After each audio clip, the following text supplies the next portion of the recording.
Well, tonight we are continuing in our quest to understand the great themes from Genesis to Revelation. And we stopped at the end of the book of Deuteronomy last week, the death of Moses, that very strange, odd, quote, death of Moses. And we were right at the time where the Jewish nation was ready to come into the land. Now, in the next 2 weeks, we're going to endeavor to cover 900 years of Jewish history. That shouldn't be difficult. No, just 900 years of it. So I want you to look at the panel here. This is actually panel number 4 of last week's teaching. And of course you have here on the bottom low left, again, low indicating the influence of Satan, the upper part indicating the influence of God in the panels. You have the nation in slavery. Then of course you have them, the Exodus here. You have the cloud leading them. They're going, of course, through the parting of the Red Sea. And then, of course, you have the increasingly upper part where you have, Moses encounters God on the mountain there. The Ten Commandments are given to the right side here. And then this part, the very upper part, kind of the crescendo of that is what we're going to start talking about tonight. So as I said on your outline, conquest of the land is the upper right part of panel 4, which starts with them entering the land and ready to have the first part of their conquest in the city of Jericho. So that's where we're beginning. Now we know that Joshua, at the time that they come into the land, that they're right there at Kadesh Barnea, right before they come in, almost at the Jordan, and he sends out 2 spies to assess the condition of Jericho. Of course, remember, this is not the first time we've seen spies. We saw 12 of them originally, soon after they left Egypt, go and assess the land. Of course, 10 of them were convincing enough to convince the rest of the Jewish population that it couldn't be done. 2 of them, one of them being Joshua right here, and Caleb, said it could be, because of the disbelief we had in 40 years of wandering. So, they now send out spies to the city of Jericho. 2 spies blend into the population of the city, staying, interestingly enough, in a brothel/inn run by this woman named Rahab. Which brings up another interesting, almost aside here, but isn't it interesting who God uses?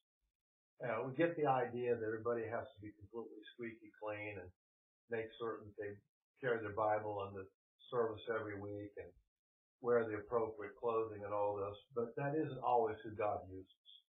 He uses who he uses. So, Rahab, interestingly enough, is someone, not coincidentally, but rather providentially, who has heard of what the Jews had done in their exodus, in the God's defeat of the Egyptian army, and the miraculous nature of the parting of the Red Sea. You turn to the book of Joshua, and we're going to look at chapter 2.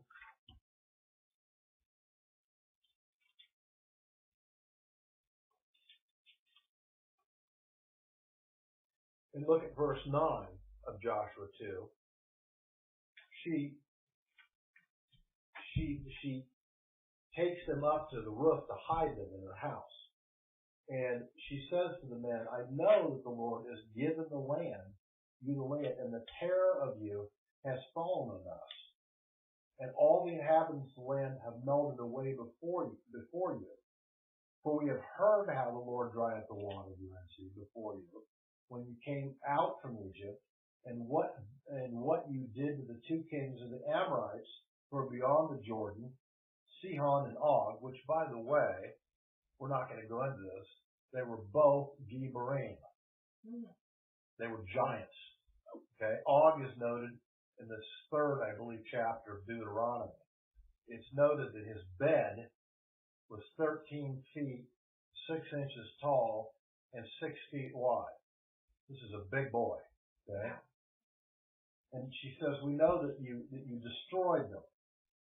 And she said, when we heard of this, our hearts melted, we had no courage. Verse 12, now therefore, please swear to me by the Lord, since I have dealt kindly with you, that you also deal kindly with my father's household, and give me what she calls a pledge of truth, to spare my father and his mother and my brothers and my sisters, with all who belong to them, and deliver our lives from death. So, in verse 14, the two spies, the Jewish men, said to her, our life for yours. If you do not tell this business of ours, it shall come about when the Lord gives us the land that we will deal kindly and faithfully with you. And then she let them down by a rope through the window in her house that was on the city wall, and so she was living on the wall. Now it's interesting in verse 18 what it is that the two men tell her to do.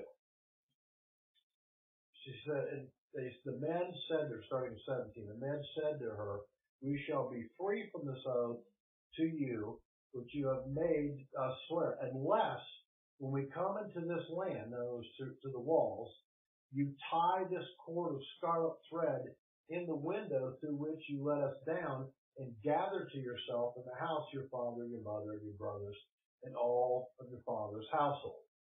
Now let me ask you, does this seem at all reminiscent of anything to you?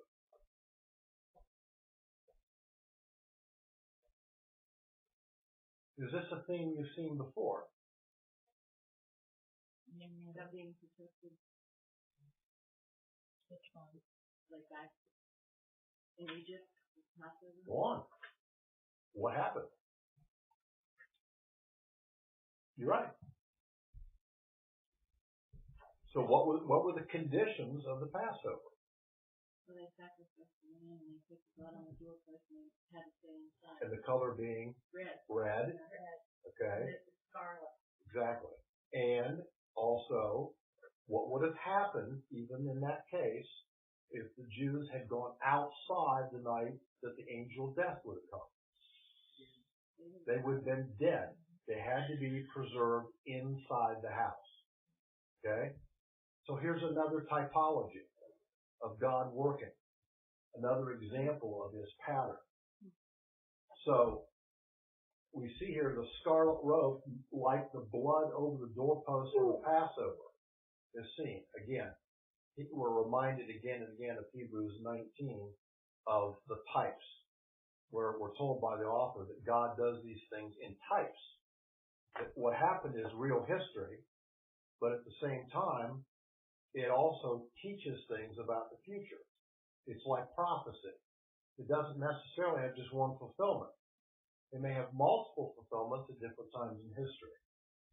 So because of her faith, Rahab ends up having a very interesting outcome in her life. She did that immediately at this point. Oh yeah. Yeah. No, because they were within days of conquering Jericho. All right. And when you look at where Jericho sits, up on the hill, they could literally look down on the encampment of Israel. I mean, they were 2 miles away or 3 miles. The area there it's not long. Mm-hmm. So they knew that trouble was coming. Isn't it also interesting that in Hebrews 11:31, we don't necessarily have to turn there, but I gave you the reference. It puts Rahab in the Hall of Fame of faith. Okay? Here she is, a Gentile prostitute who, because she lies to the king of Jericho, is in the Hall of Faith.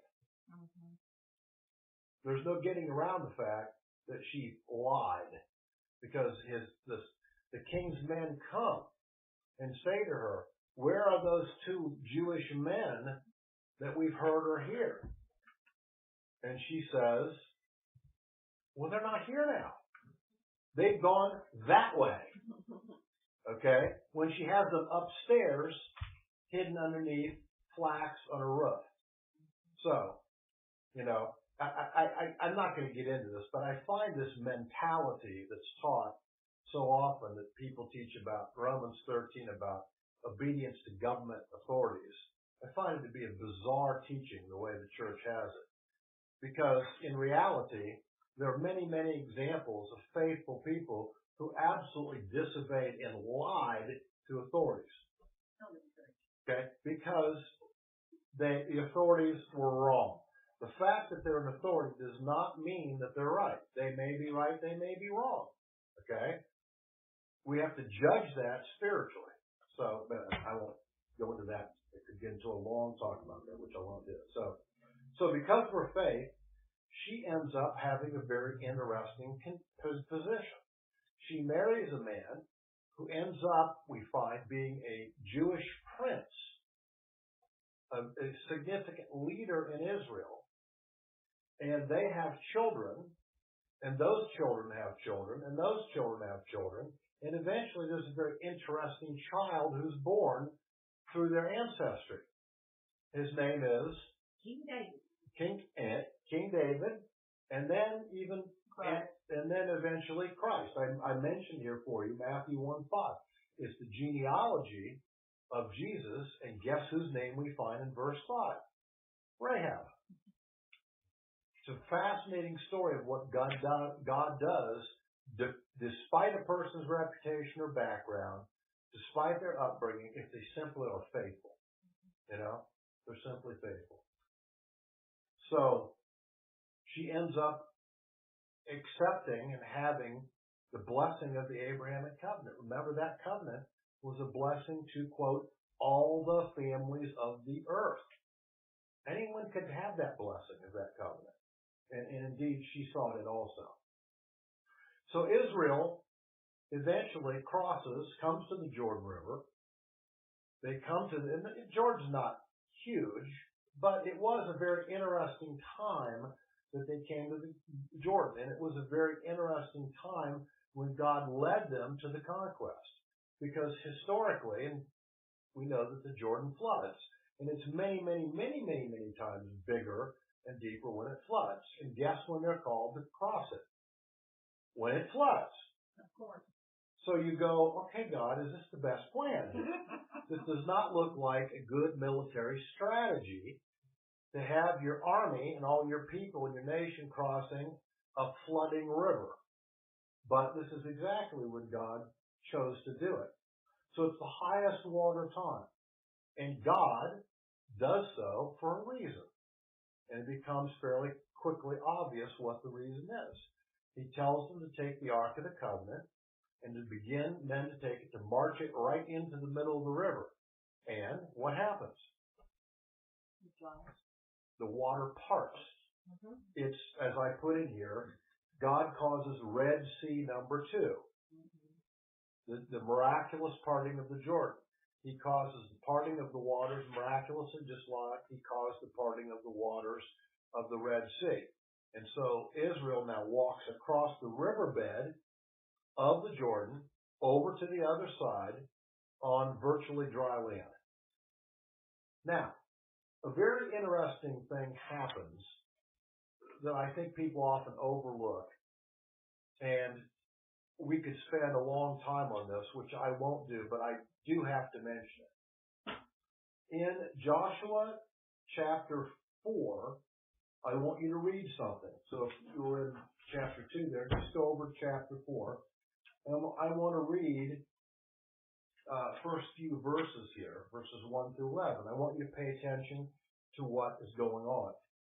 Now it came about when all the nation had finished crossing the Jordan that the Lord spoke to Joshua, saying, take for yourselves 12 men from the people, 1 man from each tribe, and command them, saying, take up for yourselves 12 stones from here of the middle of the Jordan, from the place where the priest's feet are standing firm, and carry them, that is the stones, over with you and lay them down in the lodging place where you will lodge tonight. So Joshua called the 12 men whom he had appointed from the sons of Israel, and 1 man from each tribe, and Joshua said to them, cross again to the ark of the Lord your God, that's the Ark of the Covenant, into the middle of the Jordan, and each of you take up a stone on his shoulder according to the number of the tribes of the sons of Israel.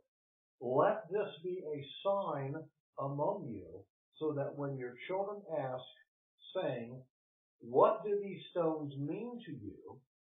Then you will say to them, because of the waters of the Jordan were cut off before the Ark of the Covenant of the Lord, when it crossed the Jordan, the waters of the Jordan were cut off. So these stones shall become a memorial to the sons of Israel forever. So, you get the picture. After everyone's crossed, he calls one person, one man from each one of the 12 tribes and says, come here. And he says, go back to where the Ark of the Covenant still is in the middle of the river, where it's dry, and pick up 12 stones, each one of you a stone, and go back to the other side where you came from, that is the side they crossed to, and make an altar. And he says, it's a memorial for the sons of Israel forever. But he's not done.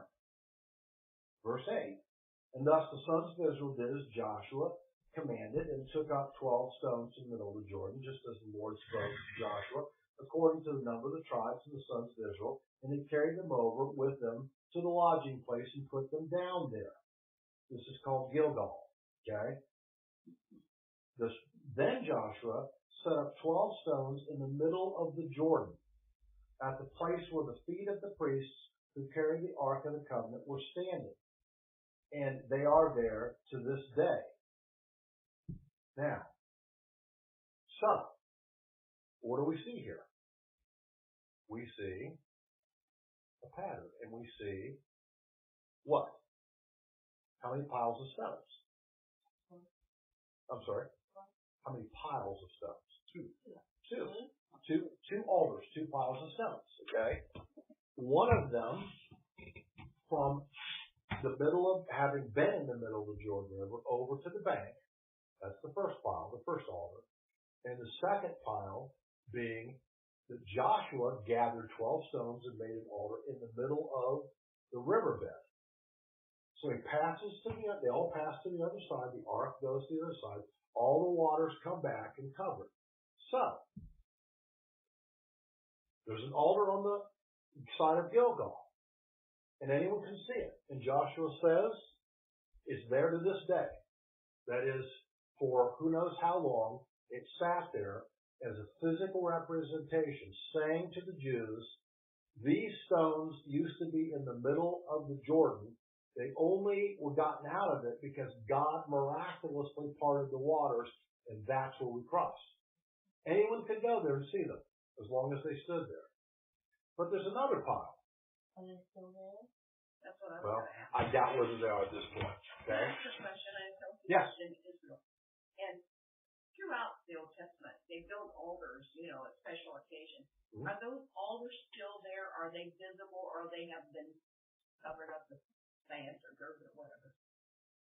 Most of them, I would say, archaeologically have been broken down. They, the altars were specially made in Israel. You could not use a cutting tool for an altar. They had to be formed together. I think they had to use, I can't remember, a special mortar type.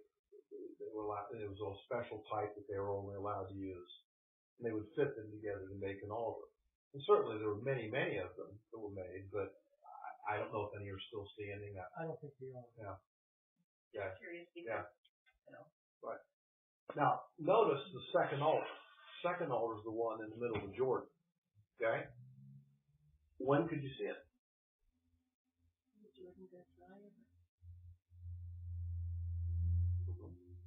And when the Jordan went dry, what was the condition agriculturally of the land around?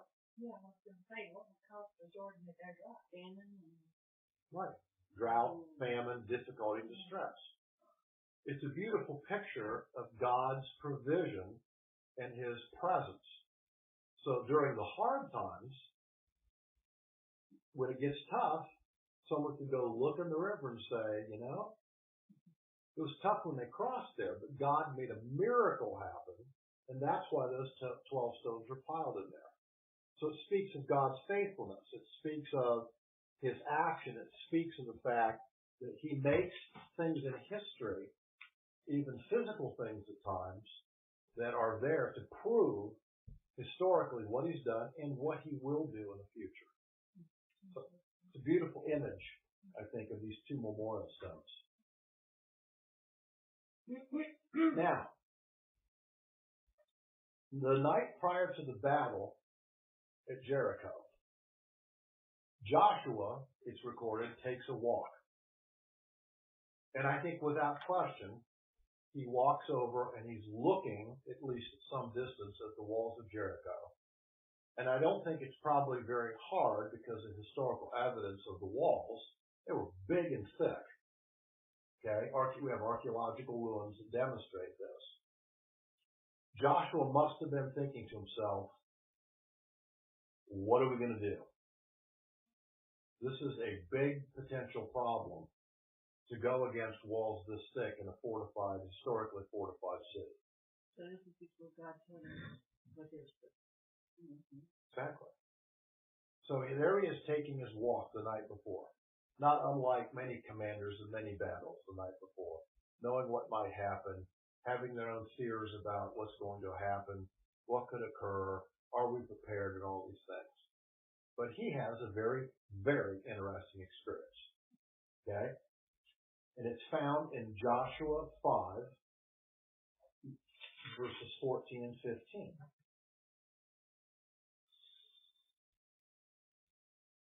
I'll start at 13. That came about when Joshua was at Jericho, near Jericho, that he lifted up his eyes and looked, and behold, a man was standing opposite him with a sword drawn in his hand. And Joshua went to him and said to him, interestingly enough, are you for us or for our adversaries? He doesn't know who this is. And the man says, no, rather, I indeed come now as the captain of the host of the Lord. Literally, the leader of God's army.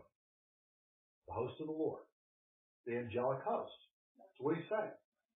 Okay? And Joshua fell down on his face to the earth and bowed down and said to him, what has my Lord to say to his servant? So he recognizes now who this is. And who is it? Michael. I don't think so. Jesus? I think it's the pre-incarnate Christ. Oh, really? Jesus shows up again, just like he showed up as Melchizedek. Yes. He wouldn't do that with an angel. And Remember? he also, When we have removal of sandals prior? when Moses, Correct. He was told to remove them because he said, you are in my, Yahweh's presence. This is holy ground. but it says, rather I indeed come now as captain of the host of your Lord. Right. And then you're saying, He's showing himself at this time in this way, because he shows himself different ways at different times. True. Okay? He's showing himself now as the military leader of God's army. God's army. His angelic army. Okay? Because why? Because they're going into a battle. So God shows himself as a captain, as a leader of his own army. Yes. Okay. If you study the Bible, never does an angel, if somebody falls down to worship them, do they say, yeah, go ahead, I like that. They go, no. Get on your feet. I'm a servant just like you. But when the incarnate Christ shows up, there is worship. So that's a hard line between whether it's an angel or whether it's Now, Christ. honey, here he applies to him, my Lord, right away. Yes. Once he recognizes who he is. The same like Abraham. Yes. Absolutely. Let me read to you in Exodus 23, because this is predicted that this would occur, interestingly enough. Starting verse 20. Behold, I'm going to send an angel before you to guard you along the way and to bring you into the place which I have prepared. Be on your guard before him and obey his voice, and do not be rebellious towards him, for he will not pardon your transgression, since my name is in him. But if you will truly obey his voice and do all that I say, then, notice this next part I'm going to read, I will be an enemy to your enemies and an adversary to your adversaries. For my angel calls him my angel. God the Father calls him my angel. In other words, the Son. Okay? My angel will go before you and bring you into the land of the Amorites, the Hittites, the Perizzites, the Canaanites, the Hivites, and the Jebusites. That's exactly who they're going in to conquer right now. Okay? And I will completely destroy them. That's the promise here in Exodus 23. And this is exactly what's going on here. So God's Father can call his Son Jesus, my angel. My angel. Yes. Right. Because Jesus is the general of the army. Yes, in this case, he's showing himself this way. Mm-hmm. Now, so, Jericho, because of this, well, let me put it this way. The angel, the captain of the Lord's army, okay, gives, at this point, Joshua the strategy. And it is indeed a bizarre strategy. What military commanders ever received this strategy before? He tells them this is what you're going to do. Okay? You're going to march around this thing for 7 days. And the last day you're going to march around this thing 7 times. And then you're going to blow a bunch of shofars. And then you're going to stand there and watch the walls literally crumble. Okay? This is the strategy that the captain of the Lord's host gives. Why? Because it was angelically thought. Not humanly thought. Okay? Now, I will say one thing too at this point, and I can't get into this in any depth, but, you know, when you read about the conquest, many people have a problem with the destruction that is going to occur. They say God is a mean, nasty God because he sends the Jews in to annihilate these other poor tribes and groups and cities around. What kind of loving God would do this? Well, of course, in ignorance they say this because, number one, a large portion of these characters, if you read carefully in text, are Gibborim. They're not true humans. They're hybrids. And their children are therefore hybrids also. So when he says kill them and even their children, it's because they're hybrids. Now, you go on and you say, well, why can't you be merciful and spare some?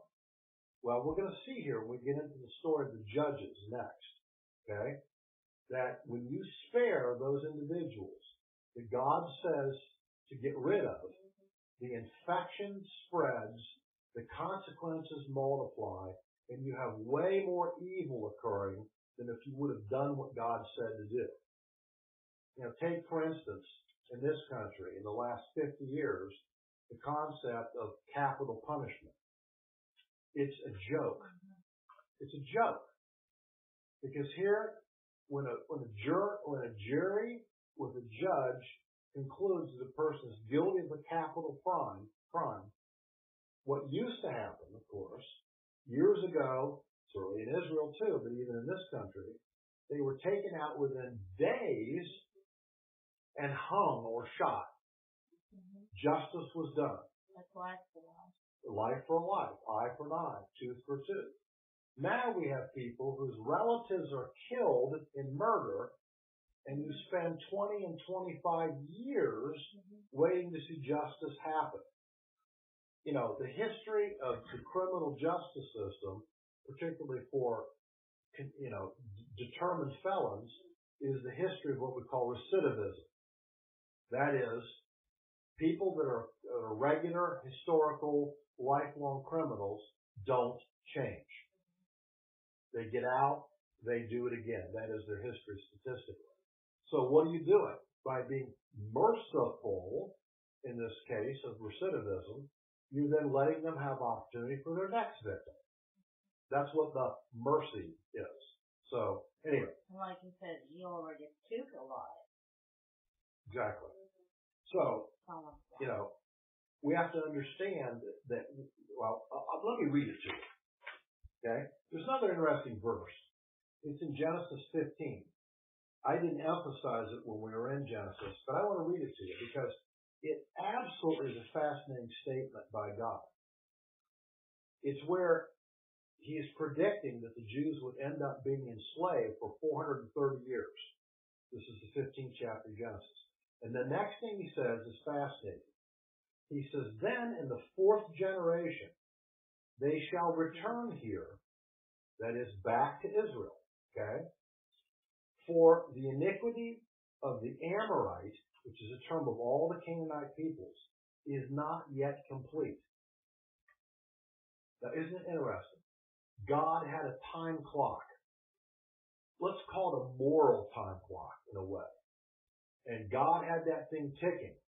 And he said, and after 430 years approximately, a little bit more than that, the jig is up, the clock goes boing, and at that point, God is determined there's nothing left to be done but judgment.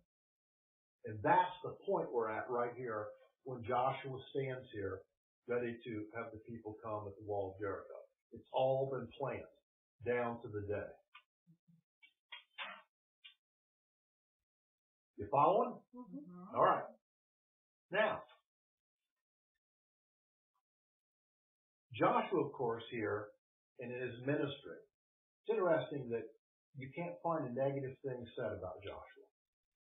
There's just not a criticism of him that I found. You found any criticism of him, Gary? He literally is, again, a prototype of Christ. At the end of his life, he makes a very famous statement. Turn, if you would, to Joshua chapter 24. People have quoted this many, many times. There's this famous quote. The famous quote is verse 15, where he says, he's challenging the Jews, because this is the end of his life. He's challenging a nation. And he says, verse 15 of 24, if it's disagreeable in your sight to serve the Lord, choose yourselves today whom you will serve, whether the gods which your fathers served, which were before the river, that's the Euphrates River. That's Abraham's relatives before Abraham came to Israel. That's what he's referring to. Okay? And he says, or the gods of the Amorites, whose land you are living in. But as for me and my house, we will serve the Lord. That's the famous verse that's often quoted. But there's another very interesting thing that's said that most people, many don't pay attention to. And that's found in the 19th verse. He makes this great challenge of them. And Joshua said to the people in verse 19, after challenging them to follow the Lord, and you will not be able to serve the Lord. For he's a holy God. He's a jealous God. He will not forgive your transgression of your sins. If you forsake the Lord and serve foreign gods, then he will turn and do you harm and consume you after he has done good to you. The people then said to Joshua, verse 21, oh no, but we will serve the Lord. And Joshua said to the people, you are my witnesses against yourselves, that you have chosen yourselves the Lord to serve him. And they said, we are witnesses. But notice what he says to them. After he challenges them very clearly, he says, you'll never do it. Because he knows them. He's led them for all these years. He's seen them all the way through Egypt. He's seen them through the Red Sea. He's seen them make the golden calf. He's seen them how quickly they turn from the Lord to whatever idolatry they turn to. And so he predicts that they're going to do it again. So they were told to clear out the land. They were told, they were given a strategy. He told them cities. He told them areas. He told them what to do. And they started out well. But they didn't end well. Because after they made fairly good inroads into the conquest, they got tired. And, the pay wasn't good. and they didn't have enough time off, and my feet hurt, and do I get a pension for doing this? And so quickly they go, this is a drag. We're not enjoying this. This is good enough. It's good enough. And so they end up getting their inheritance, their regions, 12 tribes. Okay? And they settle. And what do they settle into as a consequence?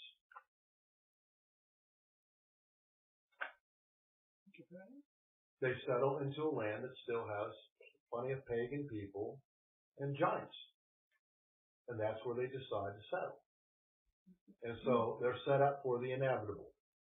Not good things are going to happen real quickly.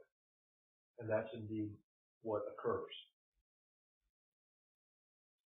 So, the next phase after the consequence is this era for about 400 or so years called the Judges. God ends up, and you'll see here in the panel, the judge starts on this. Yeah, you put up number 5, didn't you? Okay, panel number 5. On the left side is one of the first judges that stands there. Okay. The reason why they had judges is because the nation functioned very loosely because they're 12 tribal groups. Right? They don't have a central government, and they're constantly involved in idolatry and starting to intermarry with the peoples around which they were forbidden to do. And so, as Joshua just said, if you do it, you're going to pay the price. And so they become overrun periodically by the Canaanites and the various tribes around, by the various groups and city groups, and they become overcome by them and overrun by them. And of course, when that happens, then they plead to the Lord and say, Lord, this is terrible. You've got to do something. And God sends a judge. And the judge comes, usually military, not always, and he prophesies to them, and they straighten up a little bit, and they maybe make a few victories, and they get the foot off their neck from the Canaanite peoples around, and then everything's hunky-dory, and they go back to their idolatry. And the cycle goes on and on and on and on for almost 400 years. And finally, there comes a final judge. And that final judge is named Samuel, the last one. And of course, the book of 1st and 2nd Samuel are written mostly by Samuel. The people, of course, have adopted absolutely a pagan culture. And if you turn over to the book of Samuel, past the book of Judges, past Ruth, to 1 Samuel.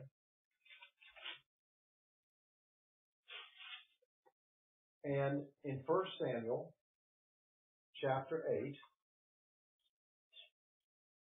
starting in verse 6,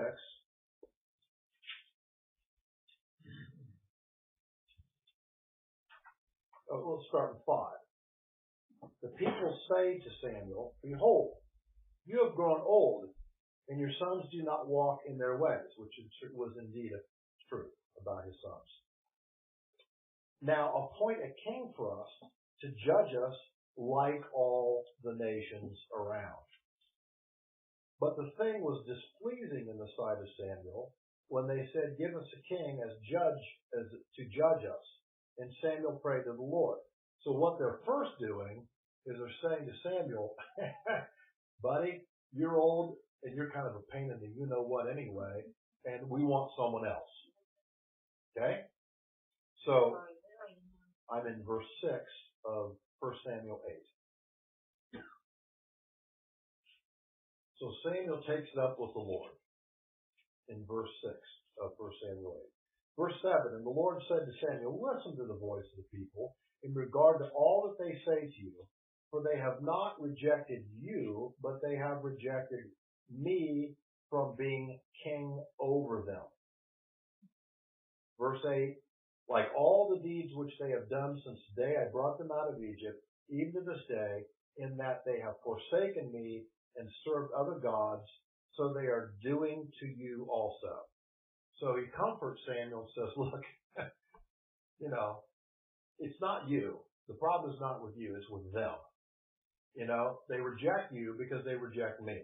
They won't let me be king over them. And so they decided they want a king like all the other nations around them have kings. And so God says, okay, go ahead. I'll let you.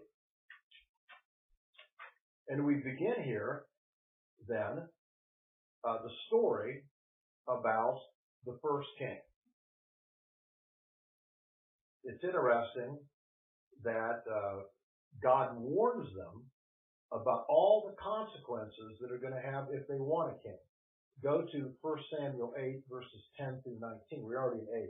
Listen to what God says through Samuel. He says, Samuel said all of the words of the Lord to the people who had asked for a king. And he says to them, will be the procedure of the king who will reign over you. He will take your sons and place them for himself in his chariots and among his horsemen. And they will run before his chariots.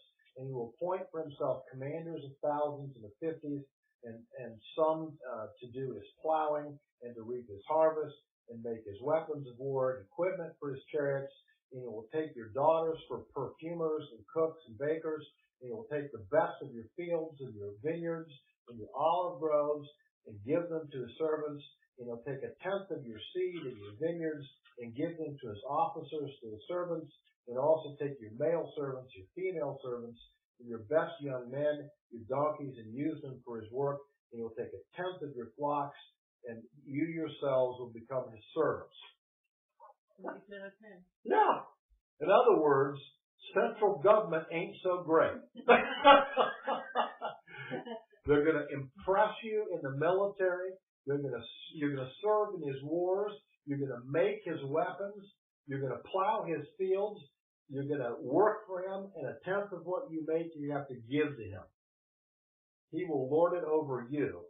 You are going to serve him with hardship. This is what you want, guys? And they say, yes. Before we're too hard on them, Okay. I was watching the election returns for 2008. And that scripture that you just went through just rang in my brain. We said, give us a king. And look what's happened since that point. Look at our taxes. Look at just name whatever. The military messes, the geopolitical messes. Exactly. And then we reconfirmed that give me a king in 2012. Mm-hmm. And God says, you want it? You got it. Mm-hmm. But don't complain to me that you made this choice and these are the consequences. It's true. But it was just, the scripture just rang out in my brain as I was watching those elections. Give us a king. It's interesting. God demonstrates here a very interesting principle. And I think we need to pay attention to it, because it really is a theme all the way through the rest of the Bible too. God has a perfect will, but he knows frequently people won't follow it. So he also has a permissive will. He'll let you do what you want, and you'll pay the price for what it is you want. And hopefully you'll learn from it. Because you have a free will to choose. Because you have a free will to choose.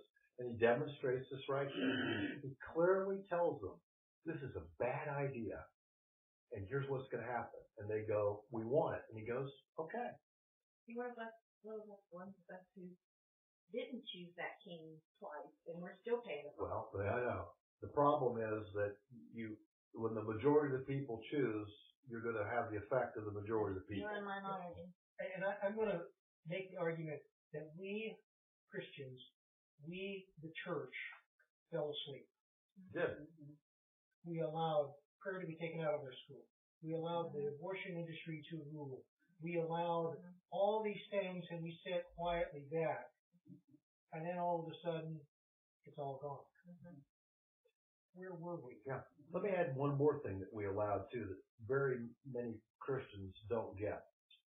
We allowed the government to prosecute war after war after war that history shows was absolutely senseless. You tell me what good occurred from the first Gulf War, the second Gulf War, the invasion of Iraq, the invasion of Afghanistan, the destruction of Libya, show me the good that occurred. The promises were made, the people were killed, trillions of dollars were spent, and what came of it? Many disabled people. Yes. Because it was prosecuted stupidly. And yet, what was it painted in? It was painted in patriotism. We've got to do this because we're great. And it was stupid. Okay? We let patriotism run sense out of the building. And now we have the next potential war coming. And let me assure you, the same voices are going to say the same things again. We can't let Russia do this. We can't let Iran do this. We must stand up in Libya. But just wait. Just wait. Jared, do you think we're going to hear it? You're already beginning to Yeah. hear it. And it's going to be the same insanity that's going to occur. Except if you talk to a guy who has served in Iraq and Iran, many of them have told me that good was being done.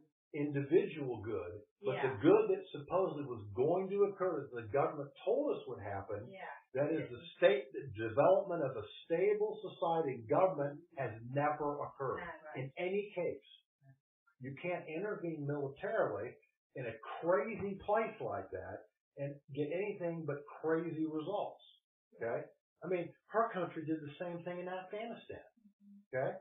And what happened? You had a lot of dead, disabled Russian people, soldiers. What good came of it? It cost Russia a lot of money. It cost them people. Okay? You can't do that if you have any sanity. But I'm telling you, the war drums are being beaten right now again. Okay? The king is telling us we must go to war. It is our patriotic duty. Also, isn't it for greed too? Usually. Who wins? The arms dealers win. They make trillions of dollars in the process. Okay? The big banks win. The arms dealers win. All those people win. The oil companies win. But what happens to the middle class? What happens to the soldier? What happens to the citizen? Go ahead. You just said that, going to all this wars was stupid. I think it's not the right word. It was not stupid. It was arrogant. Okay. Arrogant. Arrogance is the root of all this thing. It's absolutely satanic. It is. Arrogant. We are an exceptional nation. I heard that myself from our president. We're an exceptional nation. So what makes you so exceptional? Having two heads or... Let me say one other thing. You done, hon? Okay. And I know this here, by the way, from some people saying something like, and word is my witness. I absolutely love and adore her. I love living here. I don't want to leave. It's my second home. But I notice people say, thank you, Lord, that I believe in the greatest country in the world. It used to be. Now, what makes you think that? Chinese people always thought they are the greatest nation. Sure. It doesn't matter what you think, actually. You used to be a great nation, and still is something. But I would call, America the greatest nation, because this puts you higher than any other nation. The problem is also this. Any empire in its arrogance dies. Yes. No matter how great the empire, we have examples of 10 of them we can name in the last so many centuries. Okay? They always follow a course. Always follow a course, and their demise ends up being assured over enough time. Of course.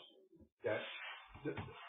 At any rate, we need to open our eyes as we look at these principles and we see them and realize that we need to think critically about these things and not listen to the rah-rah crowd. Okay? Let me assure you if you look at the evidence, this is a political statement. Rubio is in the rah-rah crowd. He's a neocon, okay? He's for war, domination. Cruz's father is a dominionist. You know what those people believe? Dominionists believe that God, through the church, has the right to overcome the world through wars and to enrich the church so that it takes over all the institutions of society. So that leaves us Trump. Okay? Okay. Now, I'm just telling you, you need to think critically about these things with spiritual eyes as we look at them. You know? And anyway, I'll get off my commentary here. But before you get off, All right. we go into these countries, Iran, Iraq, and we're going to take and remove a dictator and tell people that they can now be free.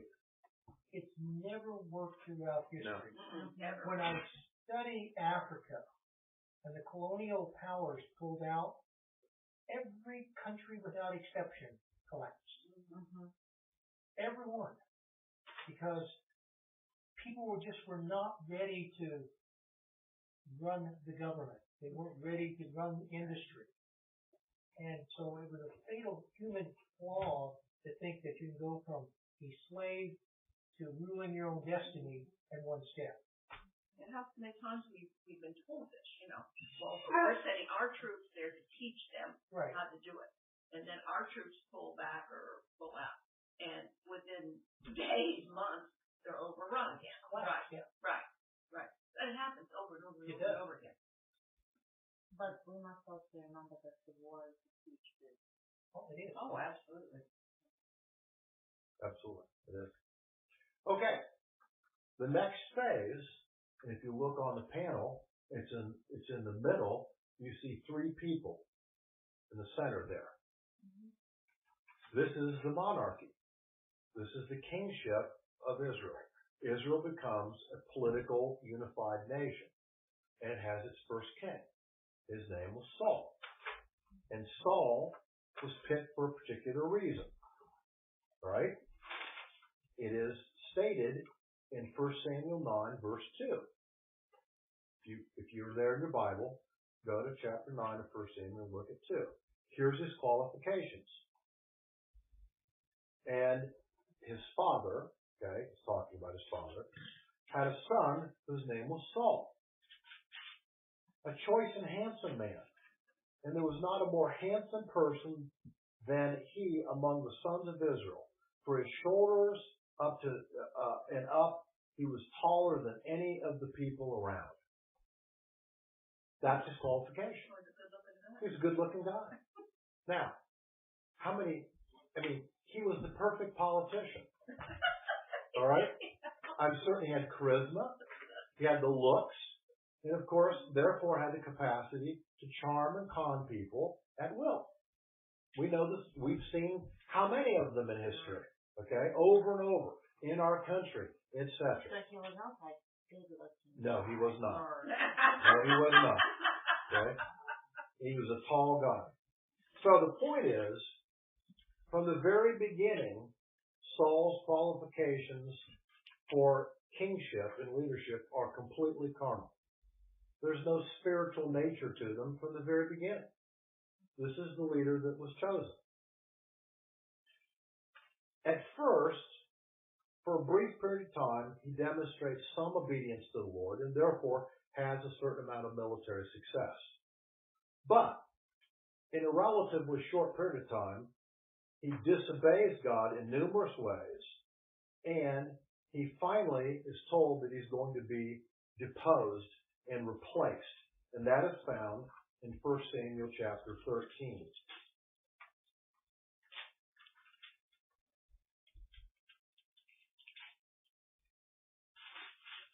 It is verse 14. 1 Samuel 13, verse 14. But now your kingdom shall not endure. The Lord has sought out for himself a man after his own heart, and the Lord has appointed him as ruler over his people because you have not kept what the Lord commanded you. When God gives us instructions, we're supposed to follow the instructions fully and not follow part of them for a while. And this is what Saul did. He started out okay, but not too long. He made some serious mistakes, and God says, your reign is going to end. And of course, who is it that was picked to depose him? David. Okay? And you go along for about 20 years, actually, if you count them, where David is the anointed one of the Lord who's going to depose and replace Saul. But for almost 20 years, God decides not to finally finalize it. And so you have David with a military entourage going around and protecting various people, and you have Saul, the king, still with his military, and Saul repeatedly, over and over again, tries to kill David. And you have this going on all the way through a good part of the rest of this book of 1 Samuel. His final disobedience, Saul's, is consulting a medium at this woman we call the witch at the city of Endor. The reason why he consults her is because he had so displeased the Lord that God refused to talk to him any further, would not communicate to him. So he ends up going to this meeting and conjuring up, interestingly enough, the soul and spirit of Samuel.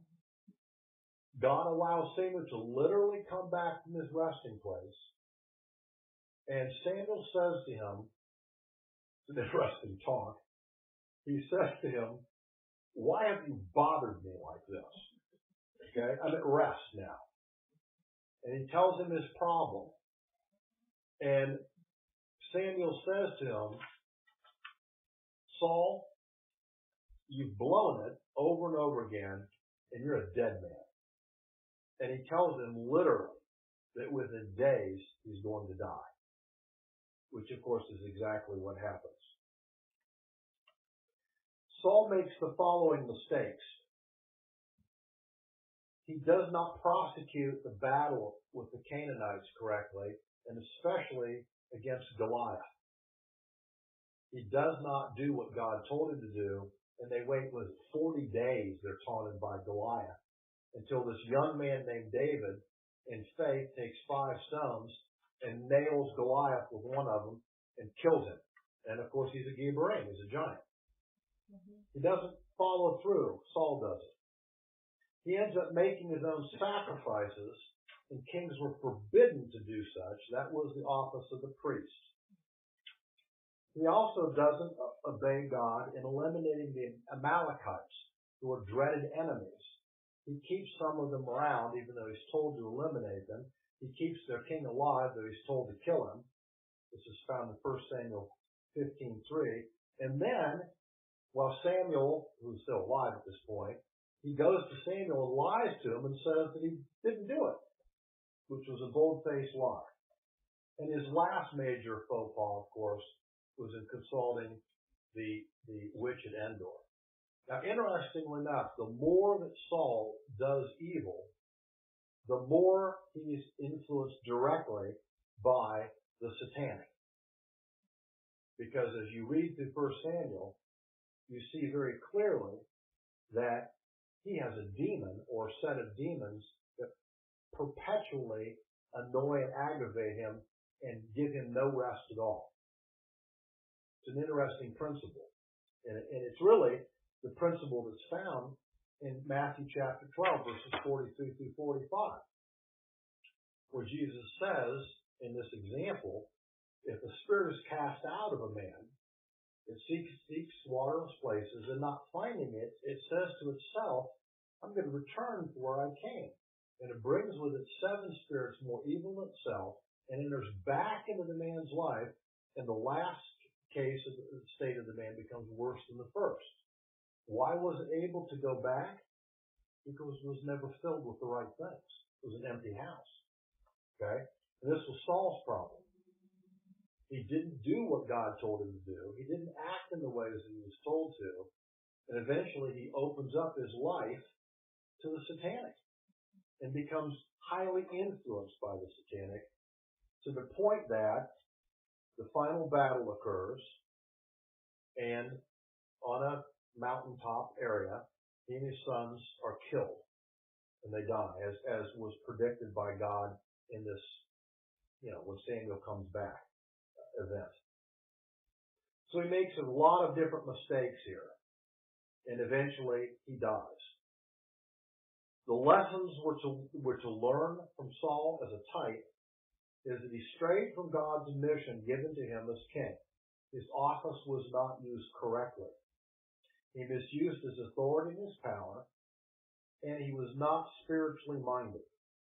Turn to 1 Peter. And you can say, well, that was back in the Old Testament with one of these weird guys named Saul. That kind of thing doesn't happen today. Well, it does happen today. Turn to 1 Peter chapter 5.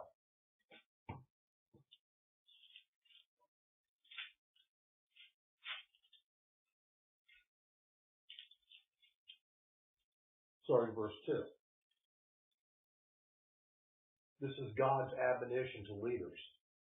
Shepherd the flock of God among you, exercising oversight, not under compulsion, but voluntarily, according to the will of God, and not for sordid gain. What does that mean?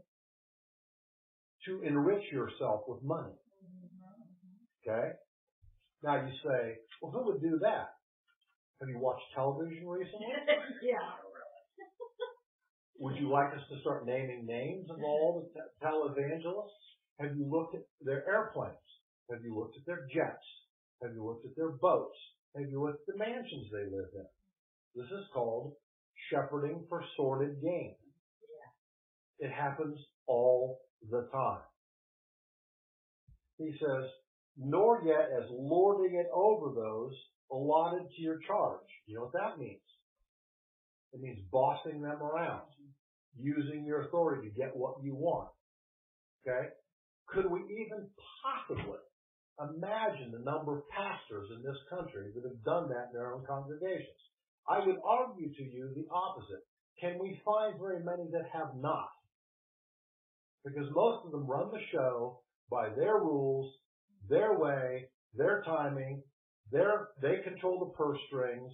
They control what goes on politically. They run the show. To their shame, according to this verse, this set of verses. And he says that, but they need to prove to be examples to the flock. That would be called humility and servitude. And when the chief shepherd appears, you will receive the unfading crown of glory. That is, if you're a leader that does it spiritually and humbly. You younger men likewise, be subject to your elders, and all of you, clothe yourselves with, what's the key here to leadership? Humility toward each other, for God is opposed to the proud, but he gives grace to the humble. Humble yourselves, therefore, it says in verse 6, therefore, under the mighty hand of God, that he may exalt you at the proper time. Not you exalt you, his decision, if he wants to. Casting all your anxiety upon him, because he cares for you. Now notice the next verses. We quote them frequently, but notice how they're connected, okay? Be sober of spirit, be on the alert. Your adversary, the devil, prowls like a roaring lion seeking someone to devour. Who do you think he's talking about that he's going to devour? The leaders. That's the context. He says, seeking someone to devour, but resist him, firm in your faith, knowing the same experience of suffering are being accomplished by your brethren in the world. Okay? So, here's the opportunity for the demonic. Here's the opportunity for the satanic. Why? because one is not doing the commission in the way that God asked them to do it. They're lording it over. So we see the principle here with Saul, and we see the principle continue all the way into the church age, into denominations and groups all through. So, these are his mistakes, and these are some of the lessons that are meant to be learned. Why don't we go ahead, stop here for tonight, and we will pick up on our second king in the monarchy, kind of a different story, very interesting. That's David. So. And we are approaching Revelation.